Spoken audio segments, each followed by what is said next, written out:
¿cómo estás? Quisiéramos saber más sobre ti y sobre tu trabajo como terapeuta respiratorio. Cuéntanos, ¿cuál es tu nombre y de dónde eres egresado? ¿Qué caracteriza el área hospitalaria donde te encuentras? ¿Qué tipos de pacientes manejas y en qué rango de edad se encuentran? 3. ¿En qué área te desempeñas? ¿Te encuentras en una misma área o cada cuánto tiempo rotas por los diferentes servicios?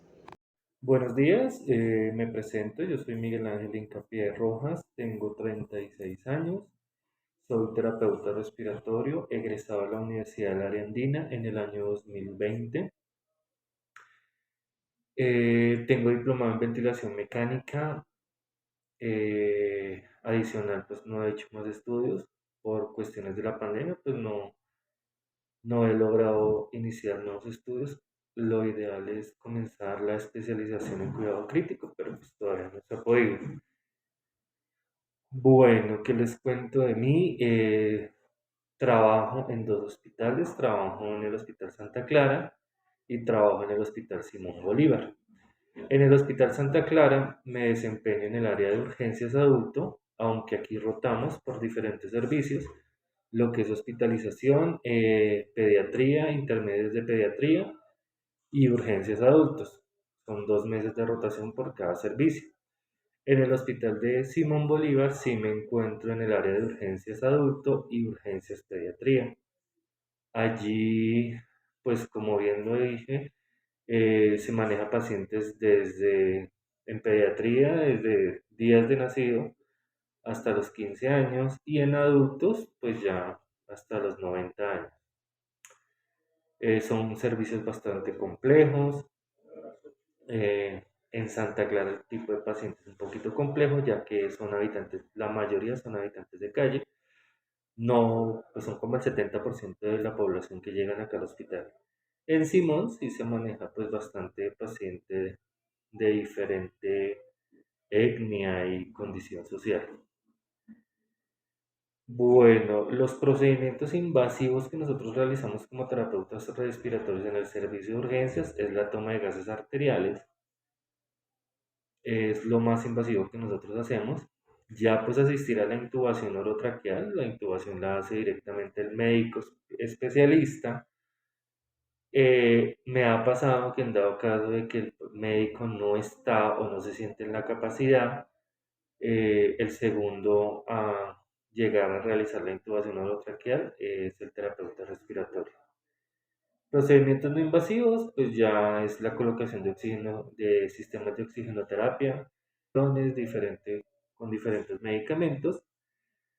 Mm, el servicio de urgencias se caracteriza por ser un servicio muy dinámico, donde tú tienes que tener todos los conocimientos muy bien dados y actuar de manera inmediata. A diferencia de una unidad de cuidado intensivo, donde tú tienes el paciente intubado, donde tienes el paciente ya centralizado y soportado, en el servicio de urgencias sí tienes que actuar más rápidamente. Es ya, o si no el paciente se puede morir. El servicio es muy volátil, como hay días de que tienes un turno muy adecuado, muy tranquilo, como hay días de que tienes un turno súper duro, súper movido. Más que todo, digamos, hablo en Simón Bolívar por lo que ya manejamos las dos urgencias, tanto pediatría como adultos. Entonces es un poquito complejo. Pero en Santa Clara sí es solo adulto, pero igual llega muchísimo trauma acá al hospital. Eh, lo que les decía anteriormente, el tiempo de rotación, pues acá en Santa Clara es un poquito cada 2 meses que uno rota por diferentes servicios, hospitalización pediatría, urgencias pediatría y urgencias adultos. En Simón sí netamente estoy en el servicio de urgencias. Bueno, los profesionales que conforman el servicio o los que te acompañan a ti como profesional está el médico especialista, el médico general, está la enfermera jefe, están los enfermeros auxiliares, los camilleros, que es como el grupo disciplinario que está en un servicio de urgencias donde yo estoy. Eh, Tú puedes abordar muchísimos campos en la parte de terapia respiratoria, pero yo solo me he desempeñado en la parte hospitalaria, en la parte clínica. No he tenido la oportunidad de estar ni en la parte de docencia, ni en la parte administrativa, y pues por ahora me llama mucho la atención en la parte clínica. Lo que más me ha impactado, bueno, yo me gradué en plena pandemia y fue una época dura, bastante dura, emocionalmente, físicamente, donde tú veías morir los pacientes y no podías hacer nada, donde habían pacientes que no se querían dejar hacer nada, donde llegamos a la época de que no habían medicamentos, no habían insumos, la parte hospitalaria, la parte clínica. No he tenido la oportunidad de estar ni en la parte de docencia, ni en la parte administrativa, y pues por ahora me llama mucho la atención en la parte clínica. Lo que más me ha impactado, bueno, yo me gradué en plena pandemia y fue una época dura, bastante dura, emocionalmente, físicamente, donde tú veías morir los pacientes y no podías hacer nada, donde habían pacientes que no se querían dejar hacer nada, donde llegamos a la época de que no habían medicamentos, no habían insumos y literal tocaba dejar morir la gente porque no había cómo atenderlos. Eh, Donde tú estabas terminando de intubar a un paciente y ya te estaban esperando 3, 4 más pacientes para intubar, donde fui el único terapeuta en urgencias, estuve solo, no tuve apoyo de ningún colega, entonces esa parte fue muy, muy dura, pero eh, uno lo sobrelleva o saca los turnos a flote. Eh, Escogieron una bonita carrera. Yo sé que van a encontrar muchísimos comentarios que les van a decir, no, no estudié terapia, eso no tiene salida, económicamente no pagan bien, pero uno tiene que estudiar las cosas que a uno le gustan. Amo lo que es ser terapeuta respiratorio, amo mi carrera, están en en una institución adecuada donde cuentan con los mejores docentes. Yo creo que a comparación de otras universidades, cuentan con muy buenos docentes. Aprovechen muy bien las cosas que les dan en la universidad. Yo siempre he dicho que la universidad te da el 50%, el otro 50% lo pones tú como profesional. Y considero que la Andina saca muy buenos terapeutas, pero esos no se tienen que quedar solo en la universidad. Tú también tienes que aportar y poner tu granito de arena y no quedarte solo con lo que te dan los docentes. Aprovechen, es muy buena institución. Mm, y nada, pues eso era lo que les quería comentar. Eh, los felicito, están en un proceso muy bonito y es un proceso profesional que cuando tú lo logras, gratifica tu vida como profesional y como persona. Gracias.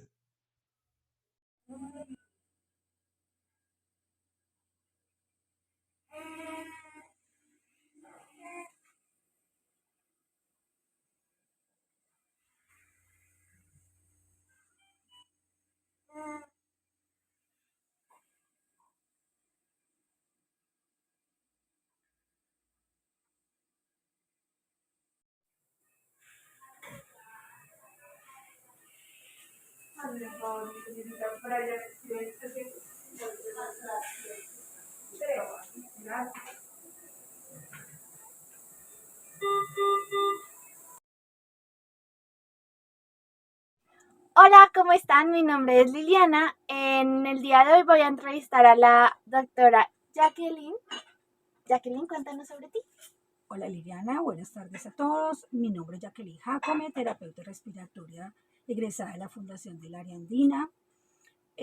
Vamos a hacer con Liliana una entrevista donde perseguimos, el objetivo es orientarlos un poquito más hacia el mundo de la terapia respiratoria y poder hacerles un gran aporte. Bueno, Jacqueline, cuéntanos, ¿en qué área te desempeñas? En el área de la rehabilitación. y ahí más o menos, ¿qué haces? El área de la rehabilitación en este momento la estoy desempeñando en el área domiciliaria. Entonces ya el paciente llega, ha pasado la parte aguda, la parte crítica. Entonces tenemos pacientes crónicos, pacientes en plena recuperación, pero ya en una fase donde vamos sobre el umbral de la recuperación del paciente. Entonces entramos a rehabilitar. Y nosotros como terapeutas respiratorios entramos a hacer gimnasia pasiva del pulmón, del diafragma, de los músculos respiratorios. Esa es la parte de rehabilitación en la que ahorita me estoy desempeñando, Liliana. Ay, qué bueno. Bueno, Jacqueline, ¿tuviste que tener más estudios en el área donde estás trabajando actualmente? Sí, claro que sí. ¿Cuáles son?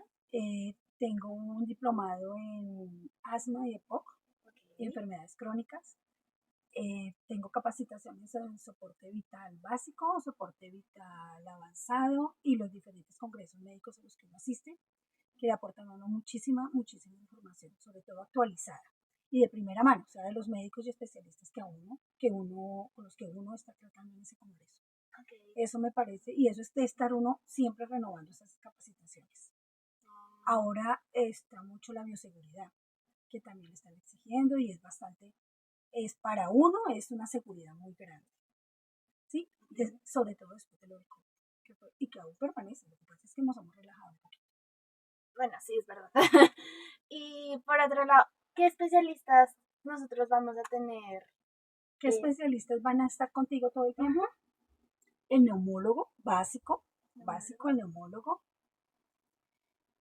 Compañeras que uno puede tener de las otras carreras con las que uno va de la mano, con la fonoaudióloga.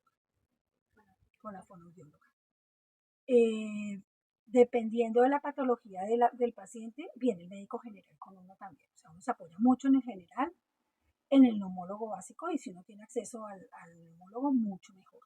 ¿Sí? Básicamente son ellos. Ellos normalmente, cuando estás con los pacientes domiciliarios, ellos te dicen cómo va el paciente y tú vas a mirar. Ellos van a controles, y le aportan a uno la información que ellos traigan del especialista, del profesional, del neumólogo en este caso. Okay. Pero la idea es poderse uno apoyar en poderles mandar información y que ellos nos envíen la respuesta para ir de la mano, porque pues ellos tienen total campo en la parte de pulmón, pero la experiencia en la parte respiratoria la tiene uno. Entonces es muy difícil que un neumólogo le diga a uno, nebulícelo con 3, 4, 20 goticas, a no ser que sea un paciente pues ya con una patología muy clara, muy determinada, ¿sí? Pero si es un EPOC, por ejemplo, uno ya sabe cómo manejarlo, entonces uno lo que quiere es hacerle todo el tratamiento, todo el procedimiento, que él vaya a su control y que él diga, va bien, ¿cómo lo ve? El recorrido va a ser porque uno lo va a ver, uno lo está viendo en el paciente y lo quiere asegurar con el control. Eso es Aquí me surge otra pregunta. Sí.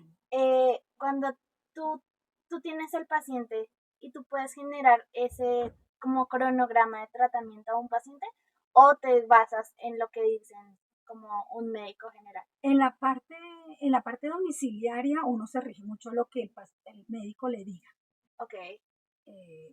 3 terapias, el procedimiento, ¿sí? Ellos nombran lo que quieren, el objetivo, y uno ya sabe cómo llegar a ese objetivo.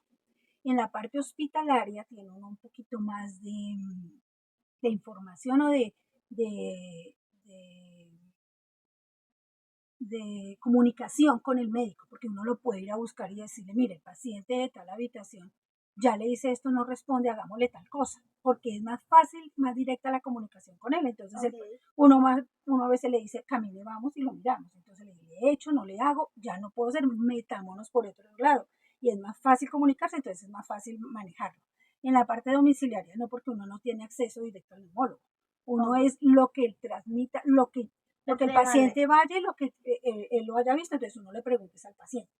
¿Cómo lo vio? ¿Cómo? Entonces, no, que falta, que pobre, que vamos bien. Entonces uno deja las partes quietas, induce otra cosita para que sea un mejor aporte para el paciente. ¿Y el paciente siempre te va a decir, o digamos, te lo va a decir un familiar, o te manda el como cuidado? listado? Pues eso depende del paciente. A veces es comunicativo, otras veces es el cuidador o el familiar que lo acompañe. Eso es irrelevante. Entonces eso, pues, bueno, siempre y cuando el paciente esté en sus 4 sentidos, ¿no? En sus 5 sentidos, le quitamos uno. en sus 5 sentidos. Sí, por lo general eso es de comunicación, no fue bien, no fue mal, nos dijo, no avanzó, se avanzó, va regio, le van a quitar, le van a poner, entonces Ahí va. de esa manera es que uno se va guiando. Listo, perfecto. ¿Qué tipo de pacientes manejas y qué rango de edad tienen? En este momento se maneja de todo, ¿De todo? sí, de todos los pacientes, de todas las edades, desde el neonatal, el joven, el adulto mayor y el paciente ya en edad avanzada. Esos son los que manejas en la A parte nivel domiciliario, sí, a nivel domiciliario hay de todo, hay de todo. Tú puedes salir de atender un paciente mayor y tienes que ir a ver tu agenda va para un paciente neonatal, el bebé que nació por cesárea, por ejemplo. Ellos Entonces, tienen que ellos tienen ¿problemas eh, respiratorios? sí, ellos tienen una condición, no todos, pero la mayoría de los bebés, de los niños que nacen por cesárea, pues ellos no hacen trabajo de parto. Ellos están programados porque ahora pues todo se programa, entonces yo quiero tener mi hijo el día tal, a la hora tal y todo, ¿no? Entonces resulta que eso es, ¿Eso se puede? sí, eso se puede, todo se puede. Ok. Entonces, no es como el natural, que tú estás Sí. esperando el momento, ¿no? Te dicen un rango de días y tú vas anhelando, pues, y ya después es la contracción y va el parto y bueno, todo ese trabajo de parto. Ese trabajo de parto es en conjunto, porque el niño está tratando de salir, está haciendo su trabajo, entonces, ¿qué hace en su trabajo? Toma respiración y se impulsa por el canal, por el canal uterino. Y yo estoy haciendo pues el dolor, la fuerza y todo para que él salga, entonces estamos trabajando los dos. ¿Qué pasa con el impacto cuando el niño nace? El niño nace de forma natural y él no se impacta con el ambiente, con el ambiente natural que ya le toca a él ya respirar. Entonces él no va a tener ese choque, él no va a tener ese choque porque él ya lo viene manejando. Pero ¿qué pasa con el niño por cesárea? El niño que nace por cesárea es un bebé que está muy tranquilo, muy en su confort, muy en su camita, muy chévere, pero entonces resulta que a la mamá la están preparando, la duermen, le abren, le hacen su procedimiento Ok. y lo buscan. Muchas veces el niño se esconde, muchas veces ese nene se sube porque pues, ¿qué me están haciendo? ¿No? Él dirá, Sí. bueno, ¿por qué me están haciendo? Y finalmente lo sacan.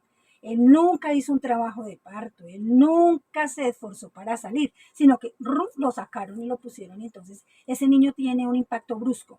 Al Y ambiente. no todos, pero la gran mayoría que uno ve es por eso, porque ellos no manejan la respiración, se desaturan.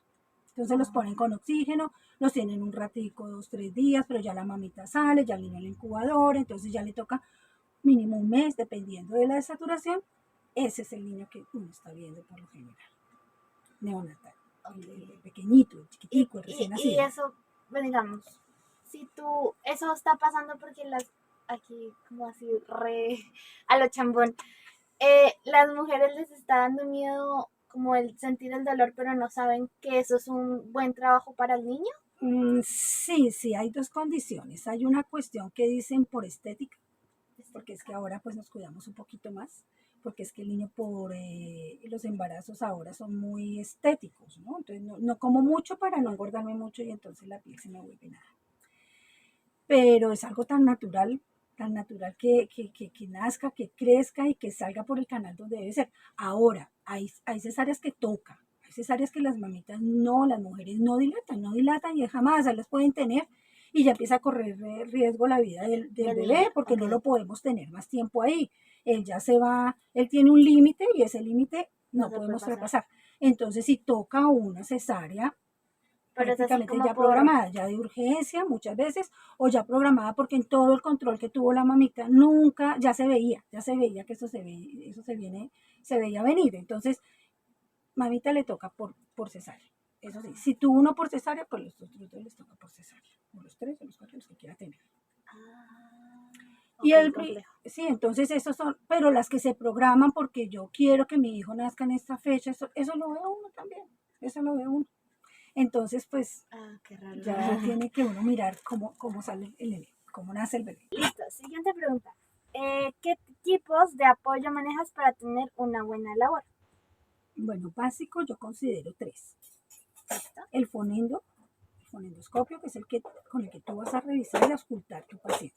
Un audio es el el fonendo, el que tú te colocas y Ah, vas ok. a mirar el campo pulmonar. Entonces ese es el que te da una información clara del pulmón, qué encuentras allá, si hay agregados, si no hay agregados, si está el paciente con las bases hipoventiladas, qué clase de agregados tienes, si tienes crepitantes, si tienes estertores, si tienes roncus, todos esos. Y en qué parte están para empezar a abordar. Ok. El siguiente, bien importante, es el pulsoxímetro, que es el que tú colocas en el dedo índice por lo general.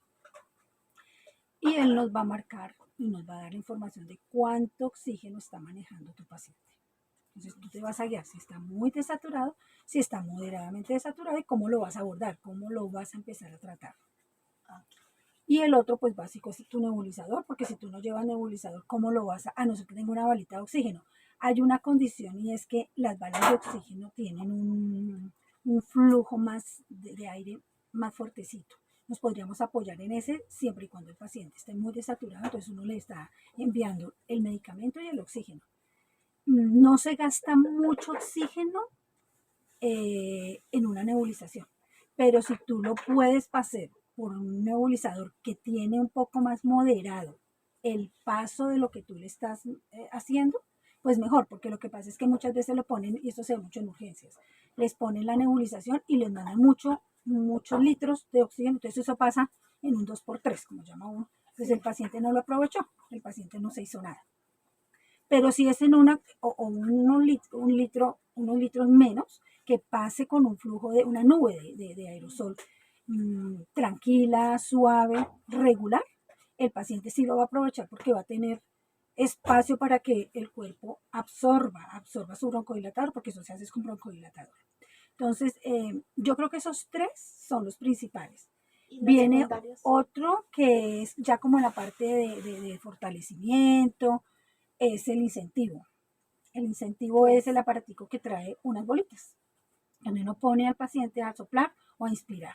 Ok. Y unos que se hacen artesanales con guantes, que eso lo maneja uno y eso lo aprende a hacer uno en las prácticas porque le mandan una práctica, eso a mí me tocó en Kennedy, y es defiéndase como puede, mira a ver cómo lo saca, entonces uno como que va diciendo, Dios mío, ¿qué le hago? Y va saliendo la creatividad y va saliendo toda la cuestión, ¿Cómo entonces los hacías? ¿Con guantes? con guantes y una botellita, Antes de una entonces ahí la pego y lo pongo a soplar por ahí.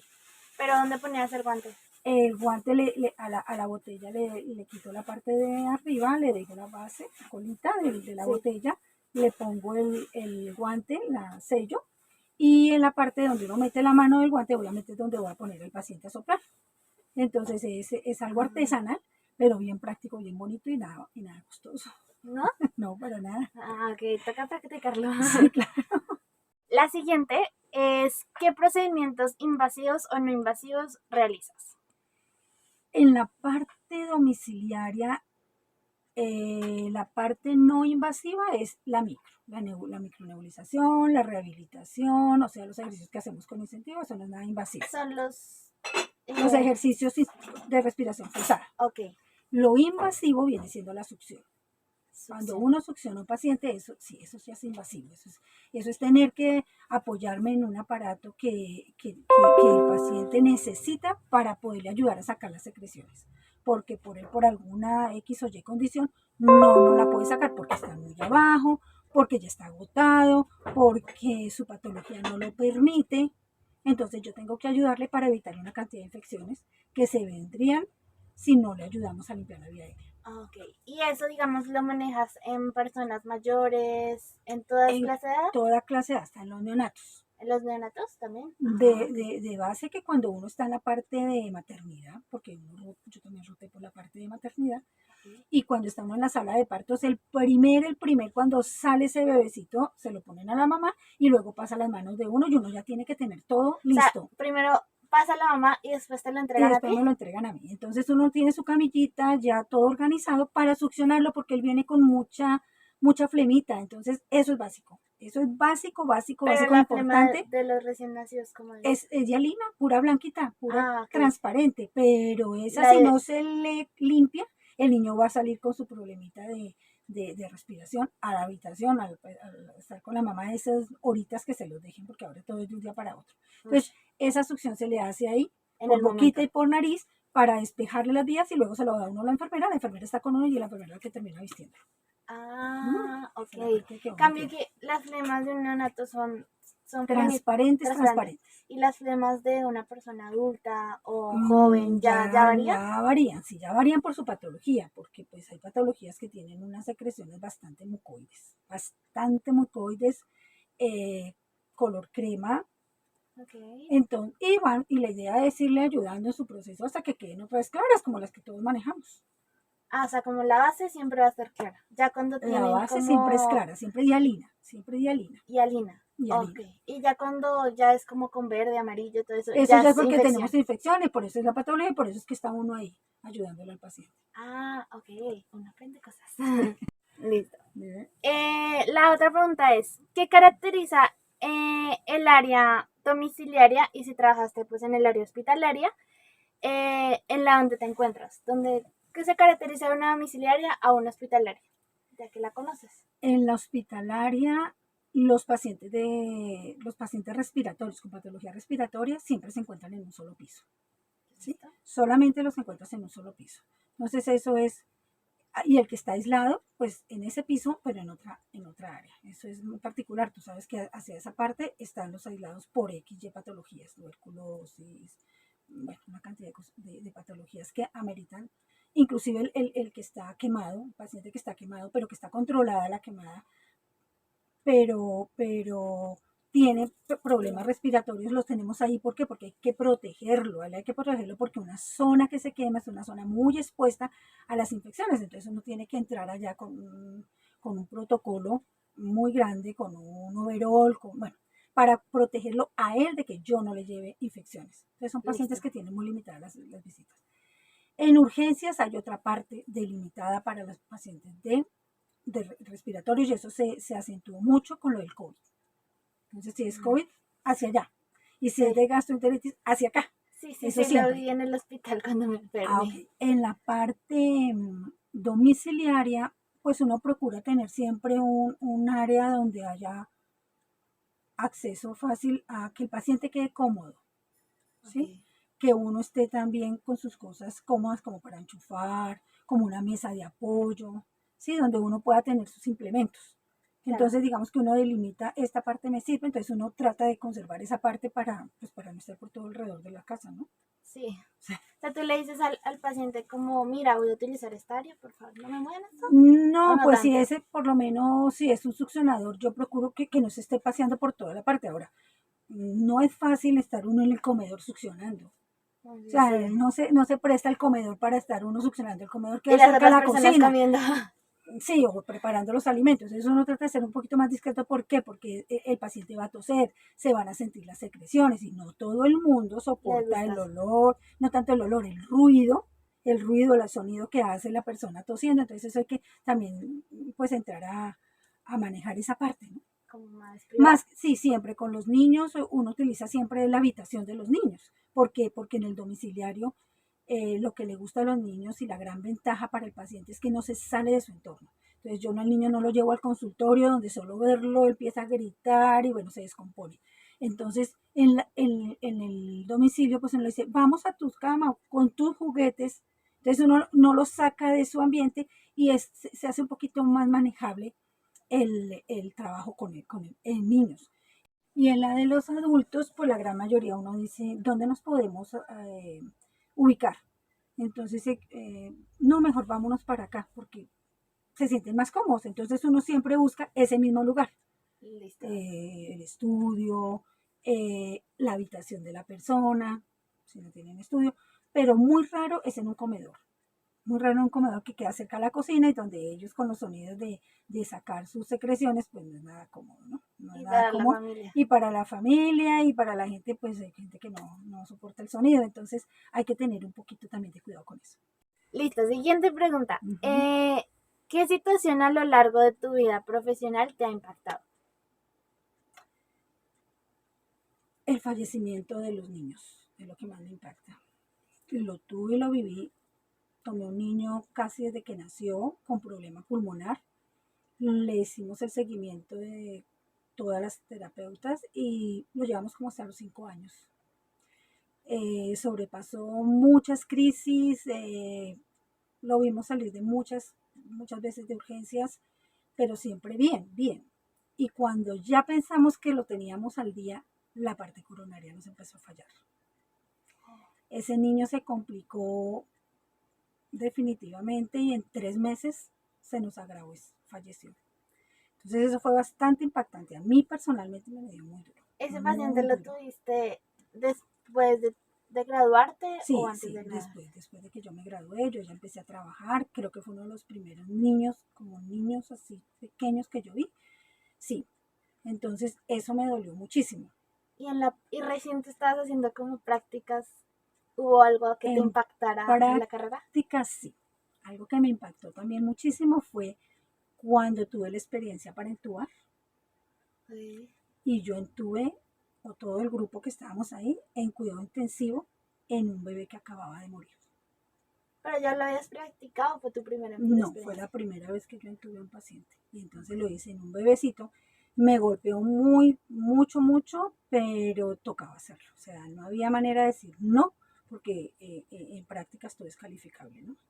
Ay, Entonces uno tiene que aprender a sopesar ese dolor y como que no, eso sí me costó como superar un poco porque yo decía, puede ser un hijo de uno, ¿no?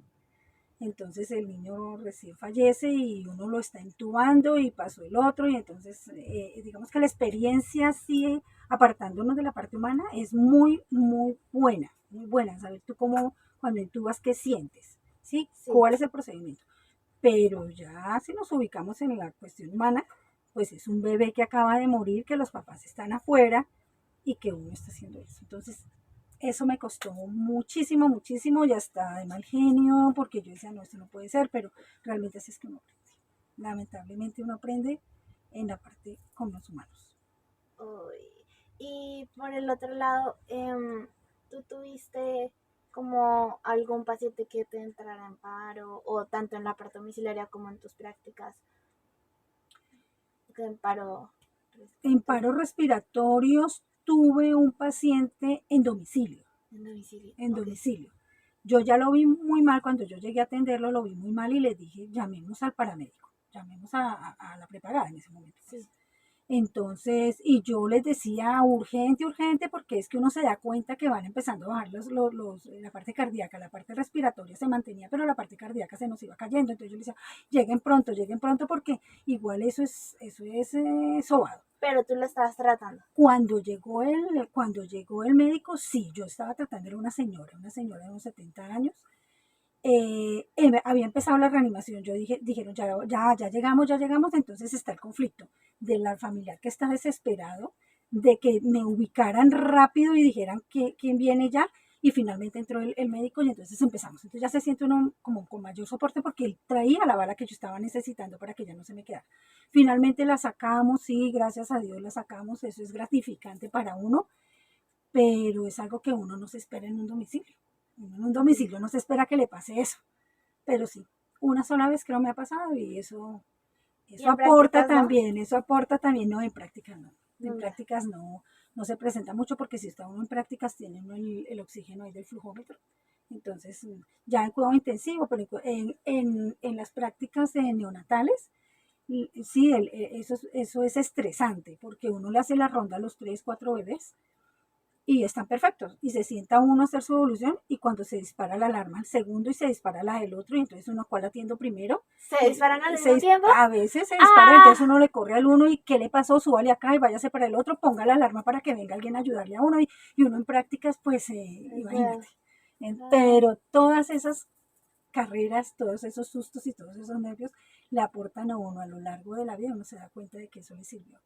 Eso les en el momento uno dice, no, pero ¿cómo lo van a dejar uno solo? ¿tú Pero llevas cuántos no. años?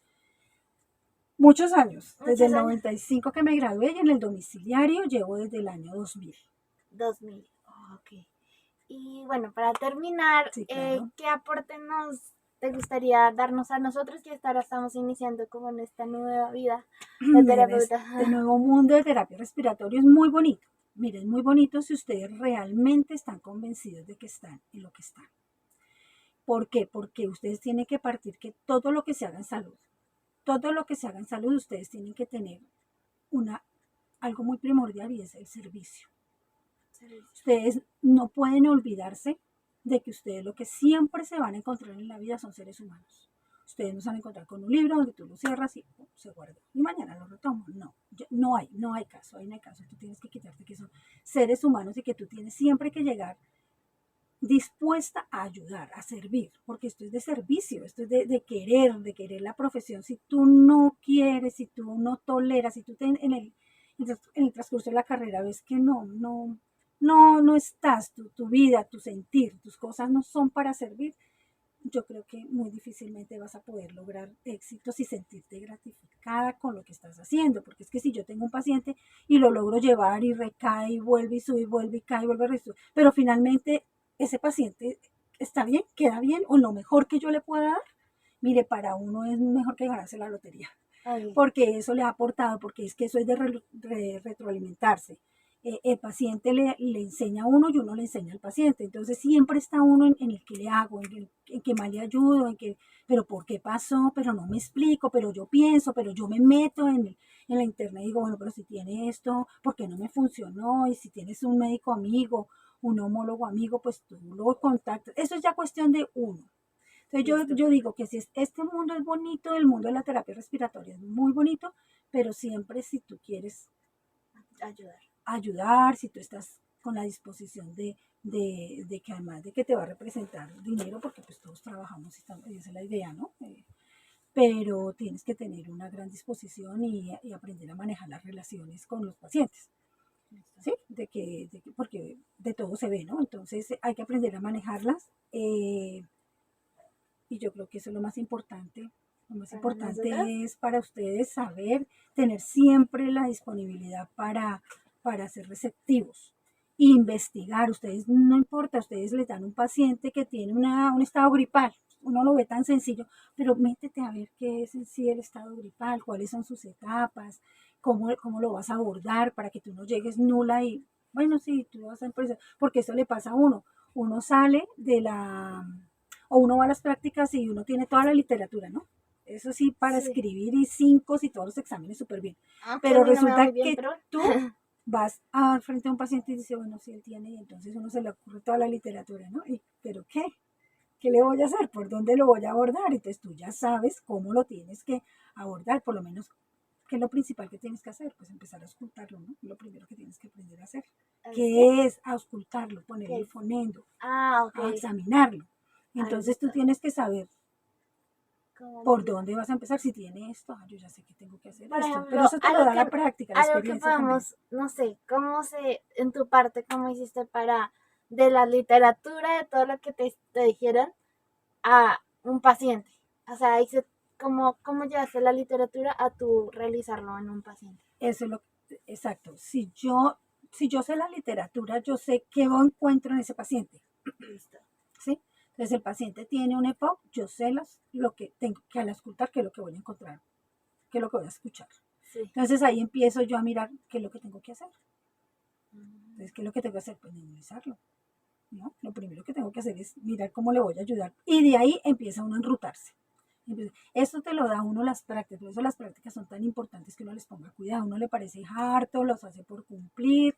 Siempre, no sé, ahora tiene una guía que es la que está en la clínica, donde a uno tiene una orientadora, es otra terapeuta, entonces uno hace exposiciones. Y las exposiciones de ahí son muy válidas porque le hacen son sobre las patologías que hay en esa clínica, no como uno en la carrera que hablemos de esto porque de pronto se nos aparece. No, es lo que se está viendo en esa clínica, en ese hospital. Entonces, esas son las que tú tienes que ponerle cuidado porque así como hay ahí 20, 40, 10 pacientes, en otra clínica hay 20, 10, 40 de la misma, ¿sí? Entonces ya tú sales como, yo ya sé manejar un EPOC, yo ya sé manejar un asmático en crisis, que es lo más en los días de lluvia, todas esas cosas, ¿sí? Entonces, y los más complejos, que son cuando salen de posoperatorios. Entonces, que eso también los ve uno en los domicilios. El paciente que no tiene nada respiratorio, pero el solo hecho de estar acostado tanto tiempo, pues va a generar unas secreciones que esa es la parte respiratoria que tú le vas a ayudar, a ayudar a soportar y a pasar y a habilitar.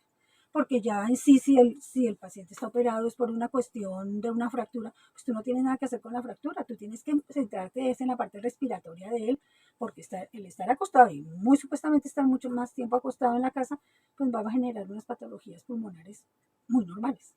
Mm, ok, listo. Entonces, muchas gracias. No, de la Liliana. Y ya terminamos con la entrevista. Muchísimas gracias y para todos un buen día. Hasta luego. Adiós. Fonoaudiostetoscopio es un instrumento que permite localizar y amplificar el sonido que es proveniente de nuestro cuerpo, de nuestro organismo. Sirve para medir la frecuencia cardíaca, la frecuencia pulmonar, y las partes del foneudo son las olivas, que son los adaptadores para los oídos, para que nosotros podamos escuchar el sonido. Después sigue la tubular ruda, es el transmisor del sonido. La campana, que es el que nosotros ponemos en el pecho o en la espalda para captar el sonido y generar una amplificación. Pulsiómetro. Es un aparato que monitorea el nivel de concentración del oxígeno en la sangre y la frecuencia cardíaca y la saturación. Es la que nos ayuda a medir estos dos factores. Nebulizador es un aparato electrónico que transforma los medicamentos líquidos en vapor fino para expulsarlos por las vías aéreas. Este aparato está conformado por nebulizador. Es un aparato electrónico que transforma los medicamentos líquidos en vapor fino para expulsarlos por las vías aéreas. Este aparato está conformado por compresor, cámara posificadora, tubo transportador y mascarilla. El procedimiento más común realizado en el área hospitalaria es la administración de oxígeno, el cual consiste en introducir el gas en la vía aérea y esta se lleva a cabo por medio de diversas herramientas, las cuales son las de bajo flujo, que es la cánula o puntas nasales. Es un soporte respiratorio no invasivo diseñado para suministrar flujos entre 30 a 60 latidos por minuto, mezclando aire y oxígeno. Es una estructura simple y pequeña que se colocan en la nariz y van unidas a una tubería. La mascarilla facial simple es un dispositivo de plástico blando y transparente que cubre boca y nariz. Poseen unos orificios laterales que permiten la salida del aire aspirando. En este tipo de mascarilla de oxígeno, el flujo se oscila entre los 5 y 10 latidos por minuto y la fracción inspirada de oxígeno es del 50%. La mascarilla facial con reservorio es un sistema de bajo flujo que permite la concentración proximal al 90% de oxígeno. El paciente respira solo el gas procedente de la bolsa. Sus indicaciones fundamentales son la insuficiencia respiratoria grave y la intoxicación por monóxido del carbono. Y por último tenemos lo que es el casco cefálico de oxígeno. Este es un dispositivo de acrílico o plástico transparente que proporciona una fracción inspirada de oxígeno entre 40 a 90% y permite una concentración constante y adecuada de oxígeno. El flujo mínimo de gas deberá ser de 4 latidos por minuto para así prevenir la acumulación del dióxido de carbono. El ventilador mecánico sopla aire o aire con oxígeno a través de tubos hacia las vías respiratorias. El aire que fluye hacia el paciente pasa a través de un humidificador que calienta y humedece el aire. El aire exhalado fluye hacia afuera del paciente por un tubo diferente. El tubo nasogástrico atraviesa la nariz del paciente y llega hasta el esófago. El tubo endotraqueal pasa por la boca del paciente y llega hasta la tráquea.